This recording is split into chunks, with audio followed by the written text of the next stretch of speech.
When Aliens vs. Predator came out in 2004, nobody really expected it to make sense, but somehow it did. The plot was pure madness. Two of the deadliest creatures in movie history threw down in an ancient ice-covered temple like it was WrestleMania in Antarctica. Bonkers, right? Absolutely. But the crazy part, we mean the real crazy stuff, that wasn't exactly in the movie. It was hiding in how the thing actually got made. The stuff that happened during production could fill its own sci-fi horror movie. We're talking about baffling creative choices, strange production hacks, and moments where the crew probably stopped and asked, "Are we seriously doing this?" Spoiler alert, yeah, they were. So, if you thought you knew everything about Alien vs. Predator, think again. The truth is messier, weirder, and way more entertaining. In this marvelous video, let's break into the pyramid and drag all those facts into the light. Let's rip it open, chestburster style. Before we get too far ahead of ourselves though, we do have a very small request. If you like our content, please support us by subscribing to the channel. This is a small click for you, but for us, it means a lot. Thank you. Let's begin.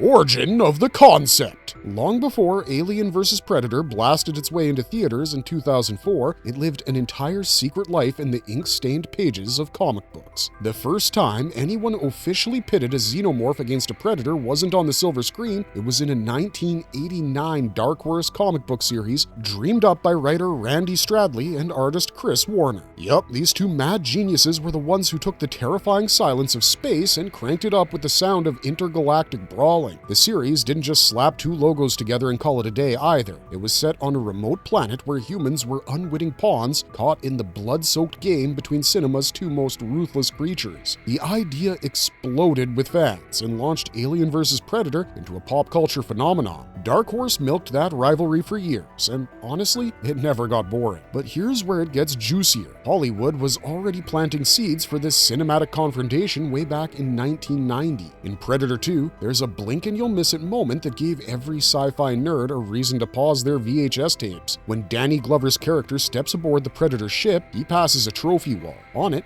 there's a very familiar-looking xenomorph skull casually mounted in the Predator's trophy room. That 5-second Easter egg launched 1,000 nerd theories. The moment it showed up, fans started dreaming and basically manifesting the eventual crossover film. The skull said it all. These two titans existed in the same universe. From there, Fox saw the potential. Over the years, the idea got pitched again and again, but either the timing fell off or studios didn't have the guts to pull the trigger. Even director Roland Emmerich passed on it, saying it wouldn't work without the right script. The project got stuck in development hell until Paul W.S. Anderson finally jumped in and pulled it together. He looked at it the way a kid looks at action figures. What if I made both of them fight and added pyramids? Yeah, that sounds about right. We're not gonna lie, this is the kind of crossover that feels like it came from a kid's dream scrawled on a school notebook, and that's part of why we love it so much. Comics have always been a playground for strange matchups, but what makes this one especially juicy is how organic it feels. Both species are hunters in their own right. Predators live for the thrill of the chase, and xenomorphs are all instinct and acid blood. Throw them together and boom, that's every horror fan's version of a dream matchup. The problem wasn't with the concept, it was how long it took for Hollywood to stop overthinking it and let them fight. Had they jumped on this idea in the early 90s when the comic hype was still red hot, we could have had a practical effects masterpiece without all the early 2000s CGI weirdness.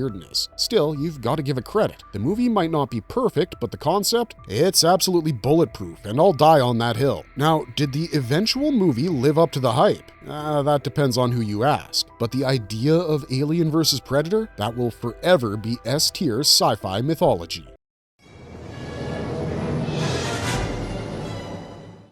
Arnold Schwarzenegger almost made a cameo. Now, remember those final moments of the movie? Smoke everywhere, deadly silence. Then, out walks Dutch Schaefer, the original jungle-sweaty, mud-covered badass from 1987's Predator, scarred, grizzled, and ready for round 2. Yup, the king of the action himself nearly walked back into the jungle. Well, kind of. Back when Alien vs. Predator was gearing up for production, Arnold Schwarzenegger was offered a cameo. That would have been a mic drop moment. The plan was to have him return as Dutch, either in a post-credits scene or during the final act, giving fans the crossover moment they had been dreaming about. But Arnold had bigger prey in his sights: California. He had just thrown his name into the ring for governor, and that meant no time for alien hunting cameos. If Arnold lost the 2003 California recall election, he would appear in the film. If he won, his schedule would be packed with meetings, policies, and running the 5th largest economy in the world. Well, the people spoke, and the Terminator became the Governator, and with that, Dutch disappeared from the script. The movie has had its share of pretty crazy moments, but Arnold walking out of the shadows at the end, that would have broken theaters. The applause would have melted the seats. Dutch remains one of the most iconic action heroes ever, and dropping him into a clash between xenomorphs and predators would have only added to his pure muscle-fueled legacy. It also says a lot about how serious the filmmakers were about tying the franchises together. Dutch wasn't going to babysit the plot, no, he was going to own it, even if it meant only for a fine few minutes. In a parallel universe where California voted differently, we probably would have gotten that scene. Dutch might have been the one to say, "You are one ugly mother," before blasting acid-blooded monsters into space goo. So yeah, Alien vs. Predator came close to greatness. However, Governor Schwarzenegger had a different kind of alien threat to handle: state politics.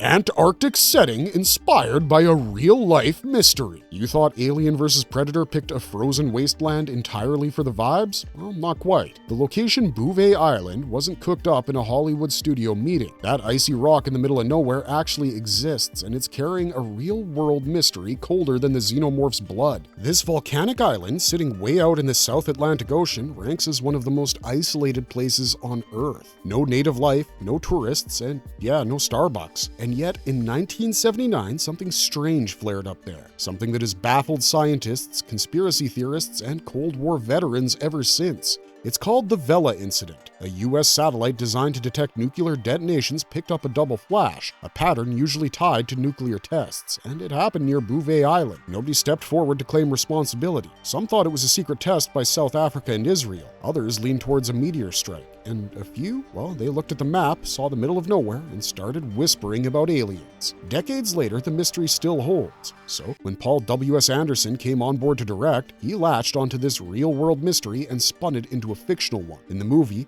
Wayland's team detects a mysterious heat source buried deep under the ice, an ancient pyramid filled with secrets, traps, and of course, a facehugger infestation waiting to happen. The idea of something ancient and deadly lying dormant beneath one of Earth's most remote places made the whole thing feel creepier and more believable. The filmmakers could have thrown the action into any old lab or jungle, but no. They picked Bouvet Island for a reason. It added a claustrophobic, do-or-die pressure that a tropical jungle just couldn't match. You're not just trapped between two alien killing machines, you're also stuck in a frozen wasteland, surrounded by ice and death on all sides. The cold becomes part of the threat, a place no people have heard of, and yet it's tied to a possible nuclear event that no government wants to explain? Yeah. Perfect place to bury a pyramid built by spacefaring trophy hunters and acid-spitting murder machines. This kind of detail lifts Alien vs. Predator out of pure fantasy and dips it into real-world dread. Suddenly, you're not watching a fight in an invented sci-fi location, you're thinking, wait, this happened somewhere real? Like, really? And that's the kind of clever world-building that deserves more credit. Add in the fact that no human being lives on Bouvet, and the whole film begins to feel like a secret someone didn't want us to find. It makes you wonder what else is hiding under all that ice, and whether we should be really digging around down there at all.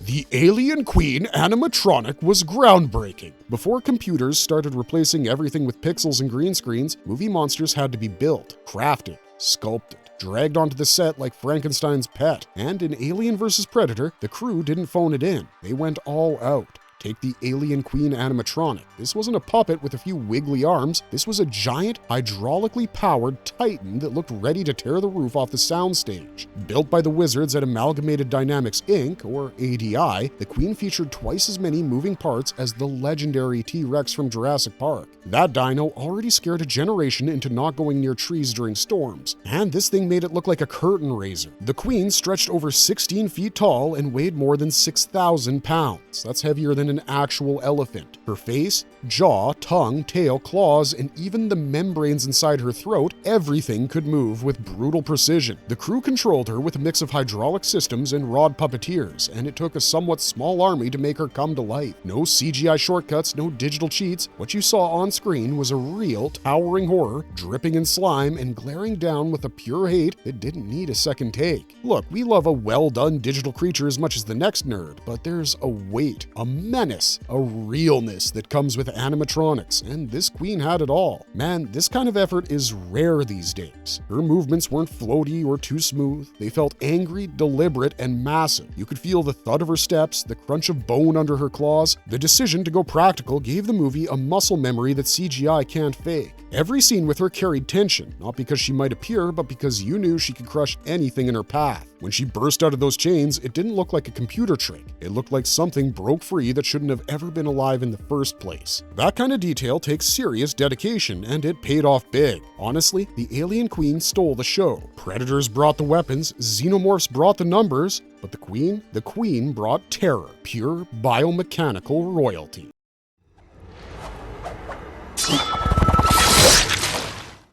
The Predator's masks were based on Predator 2. When Alien vs. Predator introduced us to Celtic, Scar, and Chopper, the three giant Yautja warriors, it didn't jerry-build random armor and call it lore. No, the team behind the film paid serious homage to where it all started and where it continued. The designs of their masks were directly inspired by the trophy scene from 1990's Predator 2. If you've seen that film, and if you haven't fixed that, the final moments reveal something legendary. After Danny Glover's character beats the Predator in a one-on-one clash, a whole clan of Yautja appears. And in that now iconic moment, one of them wears a mask never seen before, sleek, fierce, with a design that screamed Elder Hunter. That exact mask lit a fire in the imaginations of fans. It never had a backstory, but it looked like it had seen wars. It carried weight. And 2 decades later, the design team behind Alien vs. Predator went back, pulled that detail from the night, and used it to shape the identity of the new trio. Each Predator in the movie got a unique mask. Celtic's mask carried aggressive ridges, Scar's had a cleaner battle-ready look, and Chopper's leaned heavier and more brutal. But all three were rooted in that one split-second design from Predator 2, a design that had no lines, no screen time, but still left a mark strong enough to shape the next chapter. We geek out over this kind of detail. It's a small thing on the surface, cool helmet bro, but when you realize that each mask carries years of lore, it hits different. Most fans didn't notice this when the movie was released, but that's the beauty of it. The filmmakers weren't chasing attention. They were building continuity, tying the films together through the smallest details, like a mask. And frankly, that mask from Predator 2 deserved a comeback. It held mystery, it hinted at a bigger universe, a deeper history of these hunters. Bringing it back in AVP gave the new Predators a legacy, a reminder that these weren't rookies, they came from a long tradition. Also, it made them look cool as hell. When they marched into that icy tome, they were warriors, each carrying the weight of their clan's legacy right on their faces.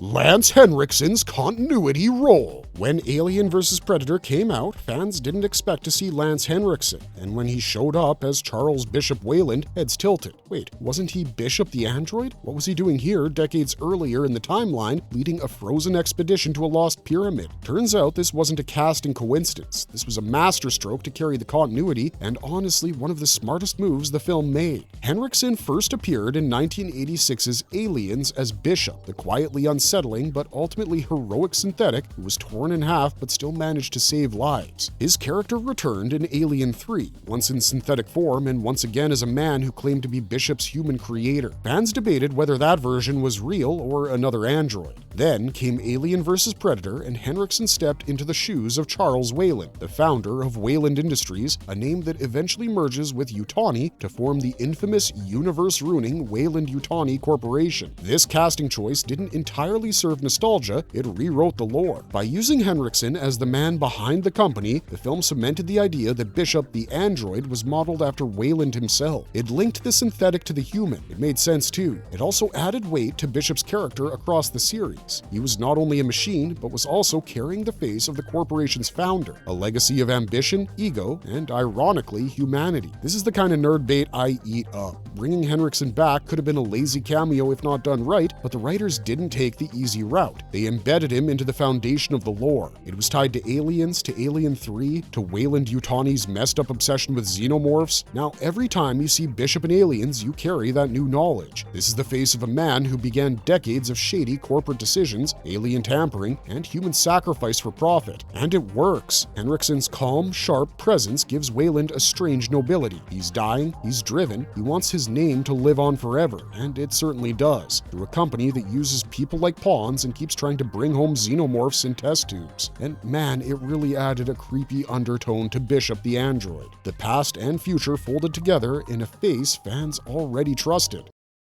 Green glow stick connection. Early in Alien vs. Predator, the human team drops green glow sticks into a deep shaft leading to the buried pyramid. At first glance, it feels like standard spelunking gear. A quick flash of eerie color highlighted the descent, but here's the thing. Those aren't regular glow sticks. They're filled with the same fluorescent liquid used for Predator blood since 1987's Predator. Yeah, that weird neon green gunk that sprayed across jungle leaves when the Predator took a shotgun to the ribs, same stuff, same glow, same goop. In Predator, the effect was made with a cocktail of luminous chemicals, including the liquid from inside glow sticks mixed with a bit of lubricant for extra sheen. It gave the blood a bright alien look without the need for any digital effects. Fast forward to Alien vs. Predator, and the filmmakers dropped that exact glow back, literally. The team exploring the underground pyramid uses these sticks to mark paths and light dark corners. They toss them into tunnels, snap them open to read ancient glyphs, and litter them across the pyramid like breadcrumbs. The visual payoff creates tension and triggers that sense of deja vu for anyone who grew up watching colonial marines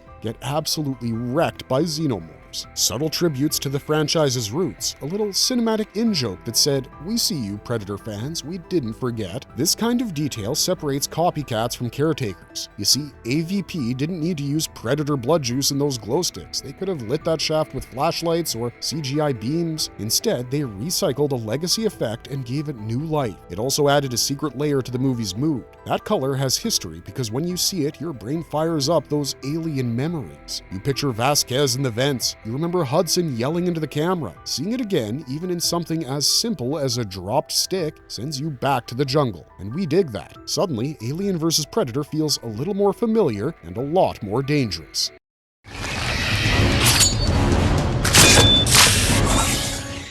Xenomorph blood symbolism. In Alien vs. Predator, after the Predator's scar kills his first xenomorph, he doesn't move on or celebrate with a roar. Instead, he kneels, grabs a chunk of the creature, and burns a mark onto his mask using the alien's acid blood. But here's a tiny detail that slips past most eyes. The symbol he brands isn't another random symbol, but it's shaped like a xenomorph's head. This act carries layers of meaning. For predators, the hunt isn't a sport, it's a sacred ritual. Every kill carries weight, and every trophy tells a story. By searing this shape into his armor, Scar honors the enemy and declares himself worthy of the title Hunter. The mark functions as both proof and pride. It shows his brothers that he faced the deadliest prey known in the galaxy and lived. And by shaping it in the xenomorph's image, he doesn't mock the beast, he respects it. He understands its danger, and by wearing that danger as a symbol, he embraces what it took to survive. Also, let's not forget, he does this with acid blood, the same stuff that eats through steel. No ordinary species could handle that, but Scar doesn't flinch. He uses the enemy's strength against it and turns it into a weapon of self-definition. That move alone cements him as more than a warrior. He becomes a legend in his tribe's eyes. I kid you not, this scene gave me literal chills the first time I saw it. There's no dialogue, but the power in it is huge. In a movie full of chaos and carnage, that one quiet act spoke louder than any explosion. The blood mark didn't feel like decoration. Scar's hunt had weight, danger, and consequences. He bled, almost died, and then he won. It also hints that predators aren't holy brutes. They have culture and rituals. They don't hunt for fun, they hunt for meaning. This single act told more about their society than any backstory dump could have. So yeah, that burn mark wasn't graffiti, it was mythology, written in acid and worn with pride.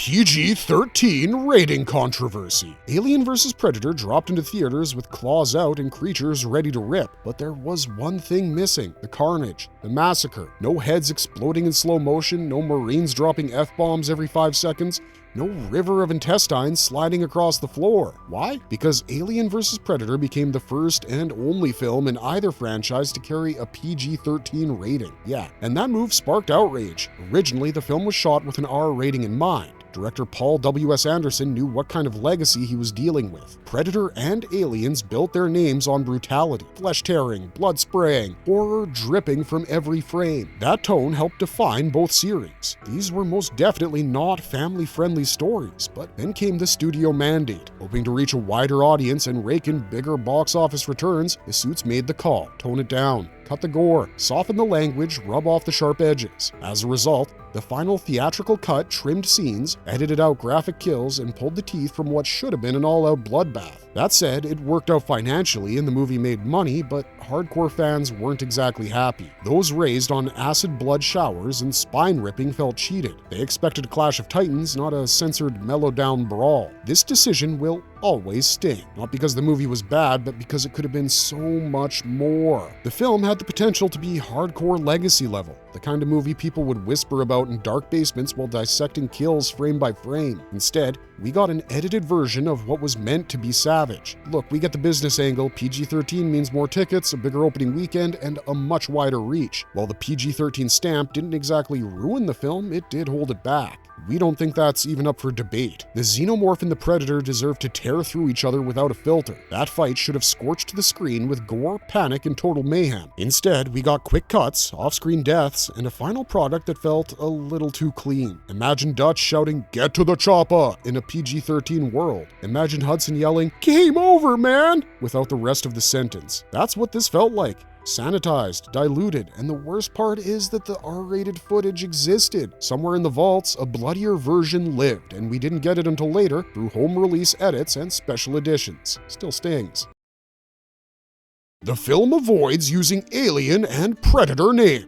Yeah, you heard that right. In a movie literally titled Alien vs. Predator, no one ever actually says the word alien or the word predator. Not once, not even a whisper, no hush-hush. Instead, the script dances around the words like they're cursed. The creatures go by names like serpents, creatures, humanoids, and hunters. Even when the humans are facing death in the face of an ancient intergalactic war, nobody drops the franchise titles. Feels kinda strange, right? Almost like being in Jurassic Park and hearing everyone call the dinosaurs big lizards for 2 hours straight. But this wasn't a mistake, the choice was intentional. Director Paul W.S. Anderson and the writing team decided to keep the mystery intact. The film takes place in a time long before Ellen Ripley faced a xenomorph or Dutch locked eyes with a cloaked hunter in the jungle. Earth's characters haven't seen these monsters before, they wouldn't know their names. To them, it's all guesswork. Giant serpents dripping acid, humanoid killers with blades and cloaking devices, names based on fear, not biology. Keeping the names out of the dialogue helped ground the story in a sense of realism. After all, if you ran into a facehugger, would you go, "Oh no, it's an alien from that Ridley Scott movie"? No, you'd scream and run or try to smash it with a flashlight. After all, nobody knew what they were dealing with.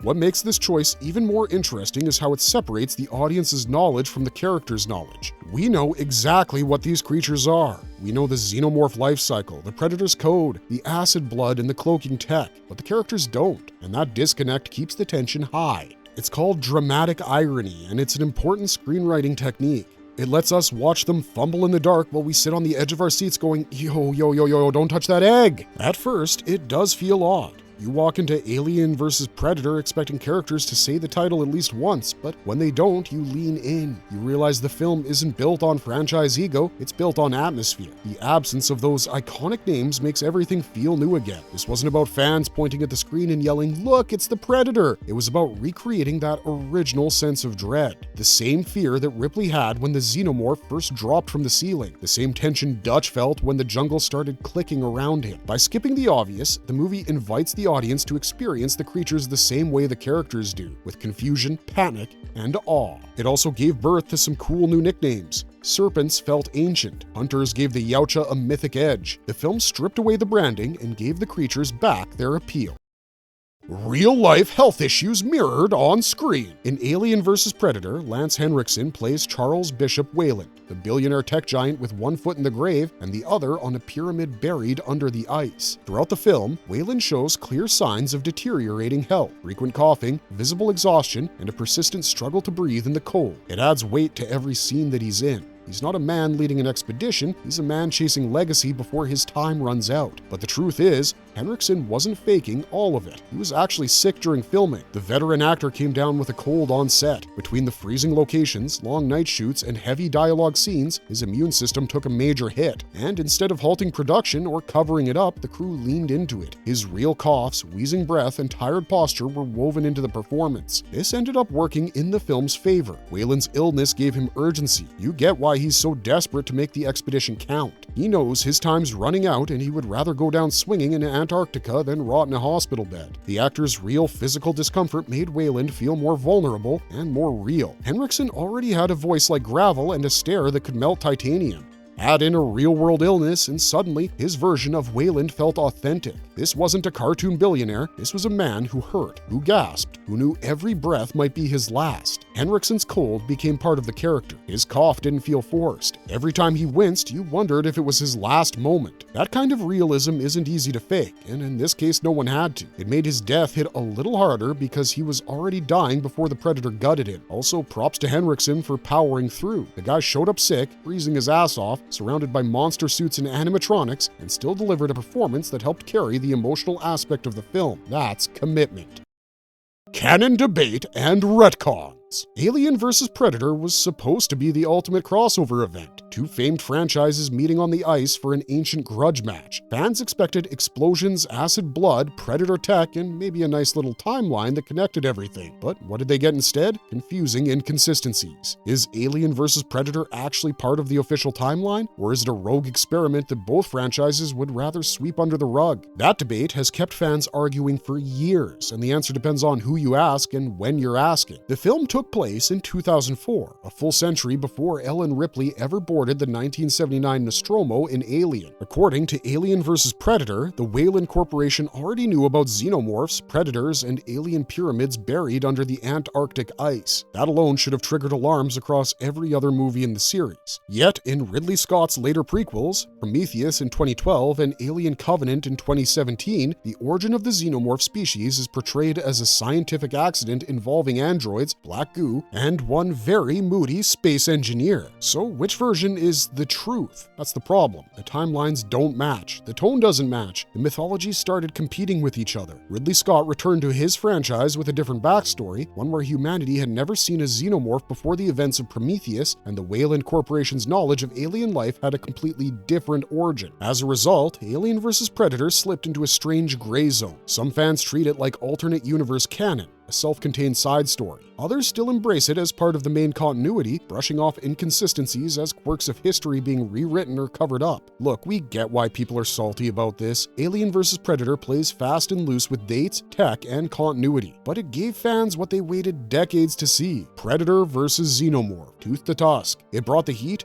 the claws, and the rivalry. More importantly, it didn't forget the fans. So maybe the timelines don't sync. Maybe the pyramids under the ice don't show up in Alien Covenant, but Alien vs. Predator delivered legacy, visual callbacks, and mythology. It played like a comic book come to life, a dark sci-fi fantasy where the rules bent under the weight of fun. Canon or not, who cares? Alien vs. Predator gave us a predator riding a queen through a frozen ruin. And if that's wrong, then we don't want the timeline to be right. Marvelous verdict! Alien vs. Predator may not have followed every rule. It broke timelines, it didn't care about canon, it replaced R-rated mayhem with PG-13 blood splatters and silence where there should have been screams. But you know what? It still gave us a face-off for the ages. It threw in xenomorphs, predators, ancient pyramids, dying billionaires, and acid branding rituals. Though, let's be honest, it's all a big part of the monster-on-monster mayhem charm. The movie handed fans exactly what the title promised: a war between two of the deadliest creatures in sci-fi history. It grabs a spine, rips it out, politely, of course, and roars straight in your face. Love it or hate it, this movie carved its place in franchise history. A franchise that refuses to be normal in the best possible way. And if that doesn't make it worth revisiting, then you might already be facehuggered. And if this video made you raise your eyebrows more than once, or mutter "wait what" under your breath, then welcome to the club. If you enjoyed it, please don't forget to leave a like and subscribe to us if you haven't already. Otherwise, thanks for watching, stay safe out there, and have a marvelous day.